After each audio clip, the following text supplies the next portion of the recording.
This is NR2003 Predicts. We take the entry list of NASCAR's top 3 series, send them through the ratings algorithm, and see who comes out on top. Here's a few tidbits to know heading in. The driver ratings are updated race by race to reflect the performance of that driver throughout the season, as well as at that specific track in recent years. The races are at 100% length and use normal tire and fuel wear. The starting lineup will match the real-life qualifying using the provisional starting order, not the one that includes drivers heading to the back. The weather will match the real-life start time data, and commentary will match the real-life scenarios, not the standings that will be posted at the end of the video. And as always, this series is for entertainment purposes only.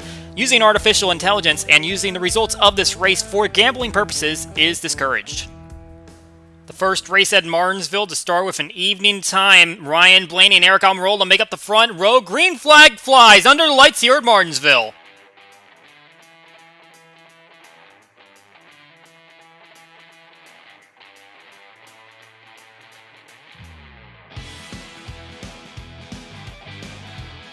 Blaney jumps off to an early lead. Joey Logano just behind him. Eric Almirola sliding back to dirt on that outside line. Inside's definitely going to be preferred. You're going to have to use that chrome horn or see if anyone can make a mistake if you want to make a pass. All right, now it looks like Kurt Busch is going to try to make a move to the inside of Blaney. There's a few laps in. They're already catching cars on the back end of the field.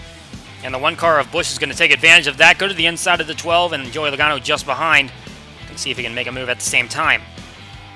Here we see two of the best to ever do it at this racetrack among the active drivers. Jimmie Johnson and Denny Hamlin pretty close on average finish. 9 wins for Johnson, 5 wins for Hamlin, 14 between them both. And Johnson's trying to charge up the field. He had a pretty poor selection in the qualifying draw, but he is gaining spots fast. Here's a couple of drivers that have a pair of victories at this racetrack. Kyle Busch, Brad Keselowski battling for third position. Busch looking to the inside. You can see Johnson and Hamlin at the top. Kurt Busch also has 2 victories here. He currently leads the field, looking for his third. Ryan Newman here running inside the top 10, trying to work his way up the field. He has a solid number of top 5s here, 8 in total, which includes a win. Came in 2012 with Stewart-Haas Racing. That's his third to last victory that he's gotten in his career, trying to see what he can do to work his way up the field. We're going to have some contact here between Martin Truex Jr. and Garrett Smithley. Truex trying to get by the lap traffic, and unfortunately, though, he's going to kind of take himself out as he spins the 77 to the inside wall. 19 also goes around. Fortunately for him, he's not going to lose any spots, but he's going to have a little damage to repair. But we're going to see on this first restart, Brad Keselowski gets out of pit lane first, and Kurt Busch had some problems. He's still on the lead lap, but had a pretty slow pit stop.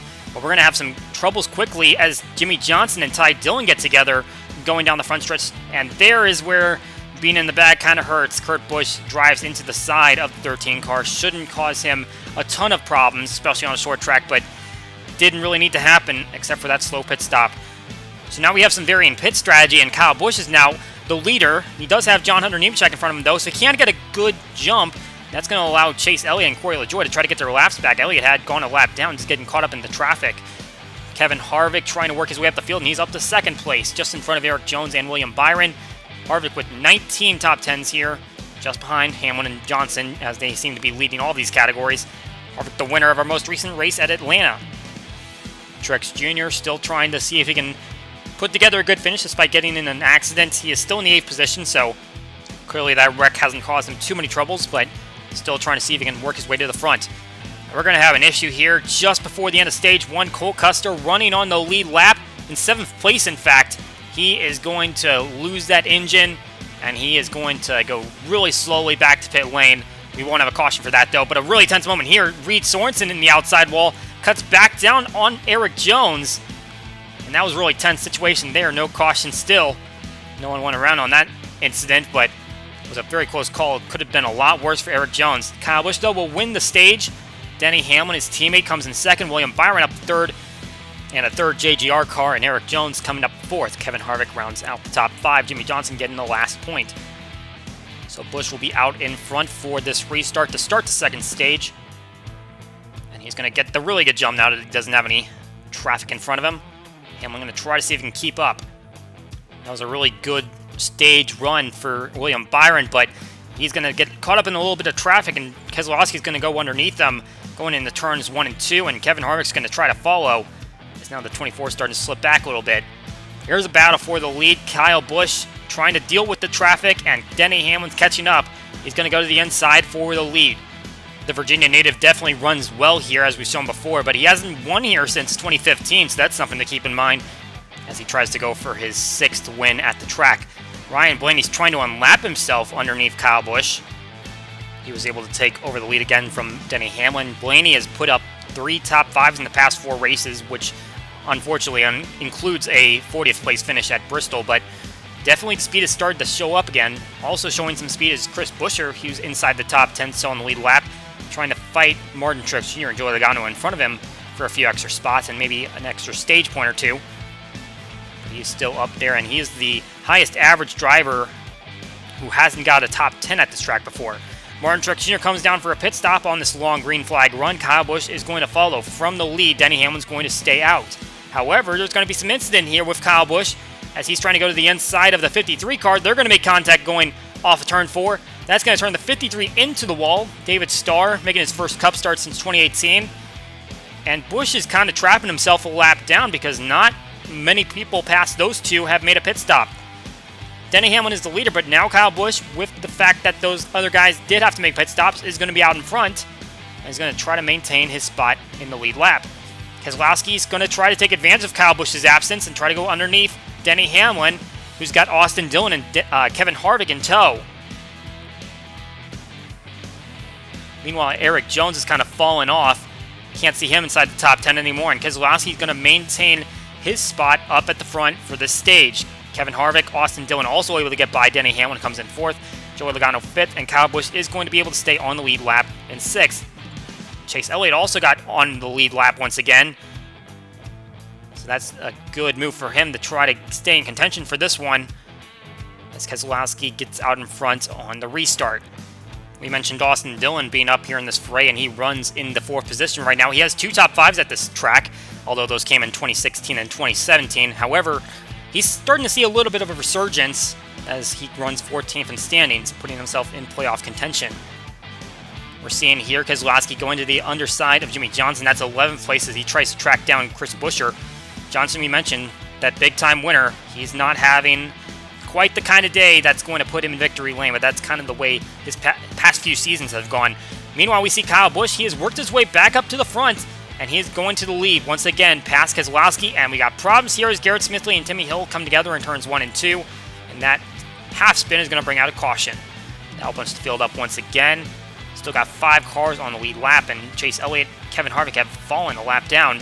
Kyle Busch still will get the big jump on the restart, try to see if he can get away from the 2 car. We're going to have some additional issues here, though, in Stage 3, as Ryan Preece is going to go off the front bumper of Kurt Busch. Once again, another little half spin, but he's kind of stalled in the middle of the racetrack, so they're going to throw a caution for that one, kind of clean things up. So Busch, once again, takes off, and Keselowski still in tow. William Byron trying to see if he can fight his way to the inside, get one of his laps back, as he's starting to fall off. He's no longer inside the top 10, and we're going to have another issue. Here comes Corey LaJoie going for a spin, and it's going to happen right in front of our leaders, at least some of them. You can see Denny Hamlin pulls away, and he's going to be able to take advantage of Kyle Busch being stuck on that outside.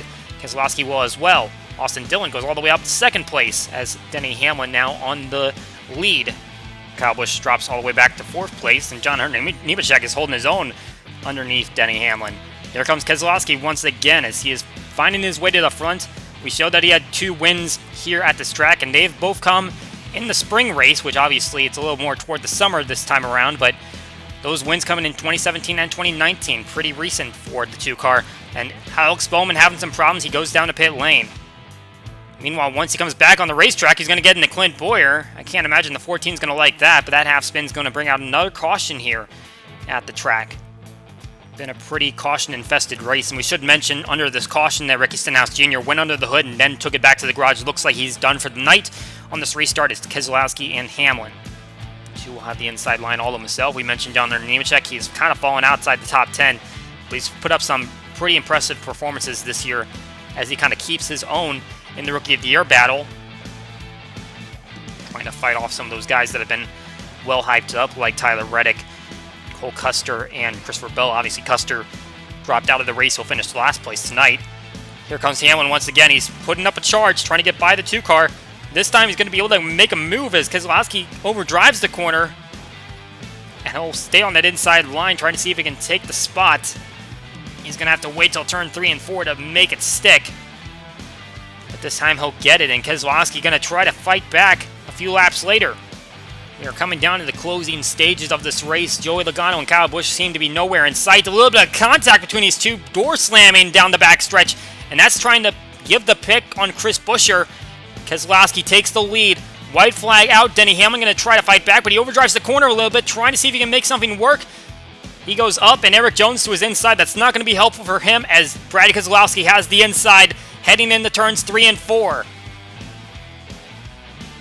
An easy, smooth corner right there, and a tight battle at the end is going to fall in the hands of Brad Keselowski. Wins again in 2020.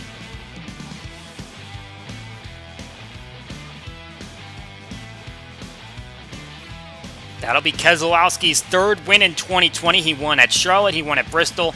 Now he'll claim his third Martinsville victory.